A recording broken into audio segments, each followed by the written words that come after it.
ನಮಸ್ಕಾರ, ಶುಭೋದಯ. ಸಂಕಲ್ಪ ಸಿದ್ಧಿ ಕಾರ್ಯಕ್ರಮಕ್ಕೆ ತಮ್ಮೆಲ್ಲರಿಗೂ ಆತ್ಮೀಯ ಸ್ವಾಗತ ಹೇಳ್ತಾ ಇರೋದು ನಾನು ಉಷಾ.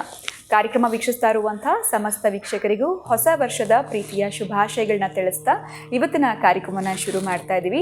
ಇನ್ನು ಕಾರ್ಯಕ್ರಮದಲ್ಲಿ ಎಂದಿನಂತೆ ನಮ್ಮ ಜೊತೆಲಿದ್ದಾರೆ ಸ್ಪಿರಿಚುವಲ್ ಗುರು ಡಾಕ್ಟರ್ ವಿಷ್ಣುದತ್ತ ಗುರುಜಿಯವರು. ಗುರುಗಳನ್ನ ಕಾರ್ಯಕ್ರಮಕ್ಕೆ ಬರ್ಮಾಡ್ಕೊಳ್ಳೋಣ. ನಮಸ್ತೆ ಗುರುಗಳೇ, ಕಾರ್ಯಕ್ರಮಕ್ಕೆ ಭಕ್ತಿಯ ಸ್ವಾಗತ. ಇನ್ನು ವೀಕ್ಷಕರ ಪರವಾಗಿ ಕೂಡ ತಮಗೆ ಹೊಸ ವರ್ಷದ ಶುಭಾಶಯಗಳು. ತಮಗೂ ಕೂಡ ಧನ್ಯವಾದಗಳು ಗುರುಗಳೇ. ಇನ್ನು ಮಕರ ರಾಶಿಯವರ ಕುರಿತಾಗಿ ಅವರ ಒಂದು ಬದಲಾವಣೆಗಳು ಏನು ಮಾಡ್ಕೊಳ್ಬೇಕಾಗತ್ತೆ, ಕೋಟಿಯ ಕನಸು ನನಸಾಗಬೇಕಂತಂದ್ರೆ ಈಗ ಸಮಯ ಯಾವ ರೀತಿ ಇದೆ, ಇನ್ನು ಮುಂದೆ ಬರುವಂತಹ ವರ್ಷ ಹೇಗಿರುತ್ತೆ, ಇದೆಲ್ಲದ್ರ ಬಗ್ಗೆ ತಿಳಿಸ್ಕೊಡಿ ಗುರುಗಳೇ. ಓಂ ವಿಶ್ವಸ್ಮೈ ನಮಃ. ಪ್ರೀತಿಯ ಬಂಧುಗಳೇ, 1/1/2025 ಆಂಗ್ಲ ಸಂವತ್ಸರದ ಶುಭಾಶಯಗಳು ಅಂತಲೇ ಹೇಳಬೇಕು. ನೂತನ ವರ್ಷ. ಅದಕ್ಕಾಗಿ ನಮಗೇನು ಅಂತಂದರೆ ಪ್ರಕೃತಿಯ ಸೊಬಗು ಸೌಂದರ್ಯ ಅಲ್ಲಿ ವ್ಯತ್ಯಾಸ ಕಾಣಬೇಕು ನಮಗೆ. ಆವಾಗಷ್ಟೇ ನಮಗೆ ನೂತನ ವರ್ಷ, ಹೊಸ ವರ್ಷ. ಇದು ಬರೀ ಕ್ಯಾಲೆಂಡರ್ ಚೇಂಜ್ ಅಷ್ಟೇ. ನೆನ್ನೆ ಇದ್ದಿದ್ದ ಗೋಡೆ ಮೇಲೆ ಇವತ್ತೊಂದು ಹಳೆ ಬದಲಾಗುತ್ತೆ ಬಿಟ್ಟರೆ ಪ್ರಕೃತಿನಲ್ಲಿ ಎಲ್ಲವೂ ಕೂಡ ಬದಲಾವಣೆ ಇಲ್ಲ. 2024 ಇದ್ದದ್ದು 25 ಆಗ್ತಾ ಇದೆ. ಅಷ್ಟು ಬಿಟ್ಟರೆ ನನ್ನ ಪ್ರೀತಿಯ ಬಂಧುಗಳೇ, ಈ ವರ್ಷ ಅನ್ನೋದು ನಿಮ್ಮ ಮನಸ್ಸಲ್ಲಿ ಕೂತಿದ್ರೆ 2024 ಯಾರಿಗೆಲ್ಲ ಕೂಡ ಕಷ್ಟ, ದುಃಖ, ದುಮ್ಮಾನ, ನೋವು, ಸಂಕಟ, ಹತಾಶೆ, ಈರ್ಷೆ ಇವೆಲ್ಲ ಕೂಡ ಏಕಕಾಲಕ್ಕೆ ಕಾಡಿ ನಿಮ್ಮನ್ನು ಜರ್ಜರಿತ ಮಾಡಿಬಿಟ್ಟಿತ್ತು. ಹೇಳ್ರಿ, ಈಗ ಹೆದ್ದೇಳಿ. ಈ ವರ್ಷ ಆದರೂ ನಾನು ಕನಸು ಕಟ್ಕೊಂಡಿದ್ದೀನಿ, ಗುರುಗಳು ಹೇಳ್ತಕ್ಕಂಥ ಮಾರ್ಗದಲ್ಲಿ ನಾನು ನಡೆದೇ ತೀರ್ತೀನಿ ಅನ್ನೋವರೆಗೆ ಈ 2025 ನಿಮ್ಮ ವಿಶೇಷತೆಗಳ ಗೋಲ್ ಮುಟ್ಟಲಿಕ್ಕೆ ಅವಕಾಶವನ್ನು ಮಾಡಿಕೊಡಲಿ ಎಂಬುದಾಗಿ ನಾನು ನಿಮಗೆ ಮಂಗಳಾಶಾಸ್ತ್ರವನ್ನು ಮಾಡೋ ಮುಖಾಂತರ ವಿಶೇಷವಾಗಿ ಪ್ರಗತಿಯ ಕಡೆ ನೀವು ಧಾವಿಸ್ತೇನೆ ಅನ್ನೋದಾದರೆ ಈ ವರ್ಷವನ್ನು ಹೇಗೆ ನಾವು ಬಳಸ್ಕೊಳ್ಬೇಕು ಅನ್ನೋದನ್ನು ಮಾತ್ರ ಲೆಕ್ಕ ತಗೊಳ್ಳೋಣ. ಯಾಕೆ ಅಂತಂದರೆ ಈ ನೂತನ ವರ್ಷ ಅಂತ ನಾವು ಮಾತಾಡಬೇಕಾದ್ರೆ ಯುಗಾದಿಗೆ ಪಂಚಾಂಗದ ಪ್ರಕಾರ ರಾಜ, ಮಂತ್ರಿ, ನೀರಸಾಧಿಪತಿ, ಮೇಘಾಧಿಪತಿ, ಸಸ್ಯಾಧಿಪತಿ ಇವರೆಲ್ಲ ಕೂಡ ಬದಲಾಗ್ತಾರೆ. ಈಗಲೂ ಕೂಡ 2024 ಇದ್ದವರೆಗೆ ಕಂಟಿನ್ಯೂ ಆಗ್ತಾರೆ. ಅದಕ್ಕಾಗಿ ನಾನು ಆ ಒಂದು ಗ್ರಹಗಳ ಮಂತ್ರಿ ಪದವಿ, ರಾಜ ಪದವಿ ಮಾತಾಡಲಿಕ್ಕೆ ಅಥವಾ ನಿಮ್ಮ ಆದಾಯ ವ್ಯಯ ಮಾತಾಡಲಿಕ್ಕೂ ಸಾಧ್ಯವಿಲ್ಲ. ಬೇರೆ ಯಾರೋ ಹೇಳಿದ ಭವಿಷ್ಯವನ್ನು ನಾನು ಹೇಳಲಿಕ್ಕೂ ಆಗಲ್ಲ. ಯಾಕಂದ್ರೆ ನನಗೇನು ಸಿಗ್ತಾ ಇಲ್ಲ ಅಲ್ಲಿ. ಅವ್ರು ಹೇಗೆ ಹೇಳ್ತಾರೋ ಅದು ಗೊತ್ತಿಲ್ಲ, ಅದು ಅವರವರೆಗೆ ಬಿಟ್ಟಿದ್ದು. ಅದಕ್ಕೆ 2025ಕ್ಕೆ ನಿಮ್ಮದು ಹೀಗೆ ಚೇಂಜ್ ಆಗುತ್ತೆ. ಎಂಥ ಚೇಂಜ್ ಆಗೋದು? ನೆನ್ನೆ ಇದ್ದದ್ದು ಇವತ್ತಿರುತ್ತೆ. ಆದರೆ ಯುಗಾದಿಗೆ ಇದನ್ನು ಚೆಕ್ ಮಾಡಿ ನೀವು, ಈ ಹಳೆದೆಲ್ಲ ಕೂಡ ಎಲೆಗಳೆಲ್ಲ ಉದುರಿ ಹೊಸ ಚಿಗುರು ಬಂದಿರುತ್ತೆ.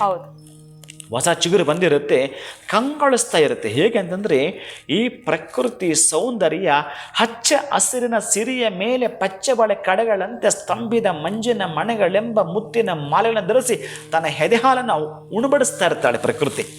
ಅದು ಹಚ್ಚ ಹಸಿರ ಸೀರೆ ಹುಟ್ಟಿರ್ತಾಳೆ.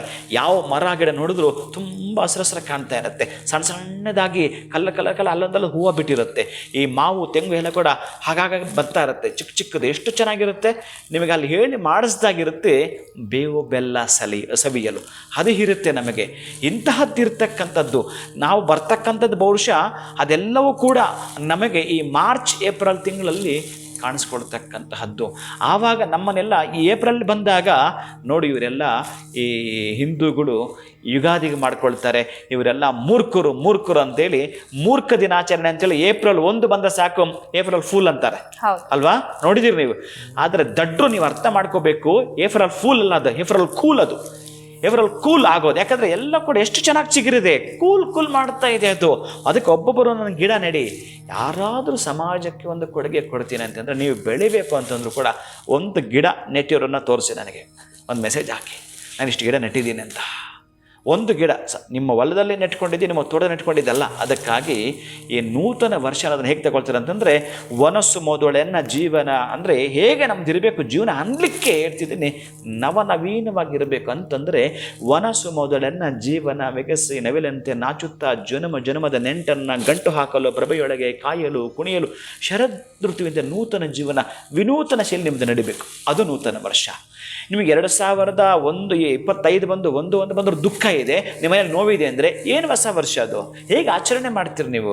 ಅದಕ್ಕಾಗಿ ನನ್ನ ಪ್ರೀತಿಯ ಬಂಧುಗಳೇ, ನಿಮ್ಮ ಕನಸು ನನಸಾಗುತ್ತಲ್ಲ, ಅದು ನನ್ನ ಪ್ರಕಾರ ಹೊಸ ವರ್ಷ ಆಗುತ್ತೆ. ನಿಮ್ಮ ಮನೇಲಿ ಆನಂದ ಇರುತ್ತಲ್ಲ ಅದು ನನಗೆ ಹೊಸ ವರ್ಷ ಅಂತ ಅನ್ನುತ್ತೆ. ನಿಮ್ಮ ಮನೇಲಿ ಸಂತೋಷ ಇರುತ್ತಲ್ಲ ಅದು ನನಗೆ ಆನಂದ ಅನಿಸುತ್ತೆ. ನಿಮ್ಮ ಮಗ ಚೆನ್ನಾಗಿ ಓದಿ ಕೆಲಸಕ್ಕೆ ಸೇರ್ತಾನಲ್ಲ ಅದು ನನಗೆ ಹೊಸ ವರ್ಷ ಅನಿಸುತ್ತೆ. ನಿಮ್ಮ ಮಗಳ ಮದುವೆ ಆಗಲಿಲ್ಲ, ಮದುವೆ ಆಯ್ತಲ್ಲ ಅದು ನನಗೆ ಹೊಸ ವರ್ಷ ಅನಿಸುತ್ತೆ. ನಿಮ್ಮ ಇಷ್ಟು ಕಷ್ಟಗಳು ಏಕಕಾಲಕ್ಕೆ ಹೋದುವಲ್ಲ ಅದು ನನಗೆ ಹೊಸ ವರ್ಷ ಅನಿಸುತ್ತೆ. ನೀವೆಲ್ಲವೂ ಕೂಡ ಎಷ್ಟು ದುಃಖವನ್ನು ಬರಮಾಚಿ ಸಂತೋಷವಾಗಿರ್ತೀರಲ್ಲ ಅದು ನನಗೆ ಹೊಸ ವರ್ಷ ಅನಿಸುತ್ತೆ ಪ್ರೀತಿಯ ಬಂಧುಗಳೇ.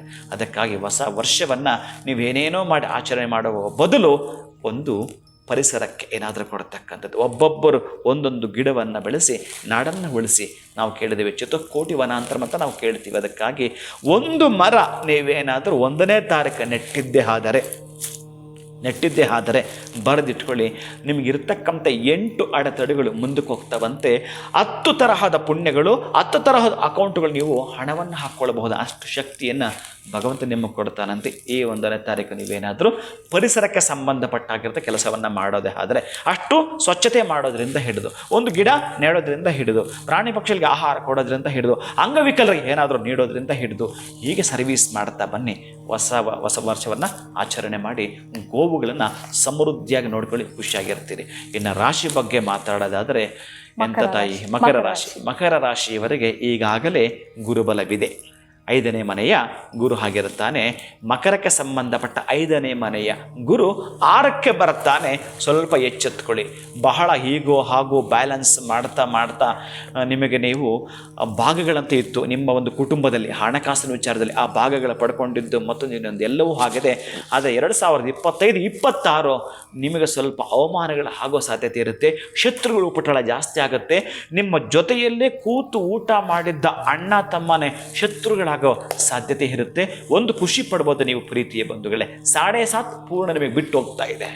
7.5 ನಿಮಗೆ ಬಿಟ್ಟು ಹೋಗುವಾಗ ಅದ್ಭುತವಾಗಿರ್ತಕ್ಕಂಥದ್ದನ್ನು ಕೊಟ್ಟು ಹೋಗ್ತಾನೆ.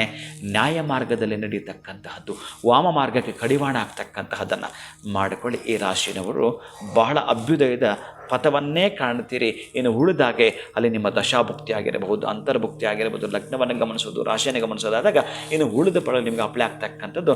ಇನ್ನು 1 ವರ್ಷ ನೀವು ಹಾಗಾಗಿ ಬ್ಯಾಲೆನ್ಸ್ ಮಾಡ್ತೀರ ಅಂತಂದರೆ ಇನ್ನು ಸಪ್ತಮಕ್ಕೆ ಬರ್ತಕ್ಕಂಥದ್ದು, ನವಮಕ್ಕೆ ಬರ್ತಕ್ಕಂಥ ಗುರುವಿನ ಗಮನಿಸೋದಾದರೆ ಬಹುಶಃ ನಿಮಗೂ ಕೂಡ 7-8 ವರ್ಷಗಳಲ್ಲಿ ನೀವು ಅಂದುಕೊಂಡ ಕೋಟಿಯ ಸಂಪತ್ತು ನಿಮ್ಮ ಮನೆಗೆ ನಿಮ್ಮಿಂದಲೇ ಬರುವಂಥದ್ದು. ಒಳಿತಾಗ ಖಂಡಿತವಾಗ್ಲೂ ಗುರುಗಳೇ, ಹೊಸ ವರ್ಷದ ಶುಭಾಶಯಗಳನ್ನ ಪ್ರತಿಯೊಬ್ಬರಿಗೂ ತಿಳಿಸಿದ್ರಿ. ಅದರ ಜೊತೆಯಲ್ಲಿ ನಮಗೆ ಹೊಸ ವರ್ಷ ಅನ್ನೋಂಥದ್ದು ಯಾವುದು ಅನ್ನೋದ್ರ ಕುರಿತಾಗಿ ಕೂಡ ತಿಳಿಸ್ಕೊಟ್ಟಿದ್ದೀರಾ. ಮಕರ ರಾಶಿಯವರ ಕೋಟಿಯ ಕನಸು ನನಸಾಗಬೇಕಂದ್ರೆ ಏನು ಮಾಡಬೇಕು ಅಂತ ತಿಳಿಸಿದ್ದೀರಾ. ಧನ್ಯವಾದಗಳು ತಮಗೆ. ನಮಸ್ಕಾರ. ಹರೇ ಶ್ರೀನಿವಾಸ. ಇದು ಮಕರ ರಾಶಿಯವರ ಒಂದು ಕೋಟಿಯ ಕನಸು ನನಸು ಮಾಡ್ಕೊಳ್ಬೇಕು ಅಂತಂದರೆ ಏನು ಮಾಡಬೇಕು, ಇನ್ನು ಈಗ ಹೇಗೆ ಗುರುಬಲ ಇದೆ ಅನ್ನೋದ್ರ ಬಗ್ಗೆ ಕೂಡ ಗುರುಗಳು ತಿಳಿಸಿದ್ದಾರೆ. ಮತ್ತೊಮ್ಮೆ ಕಾರ್ಯಕ್ರಮ ವೀಕ್ಷಿಸ್ತಾ ಇರುವಂತಹ ಸಮಸ್ತ ವೀಕ್ಷಕರಿಗೂ ಹೊಸ ವರ್ಷದ ಶುಭಾಶಯಗಳು. ನಮಸ್ಕಾರ.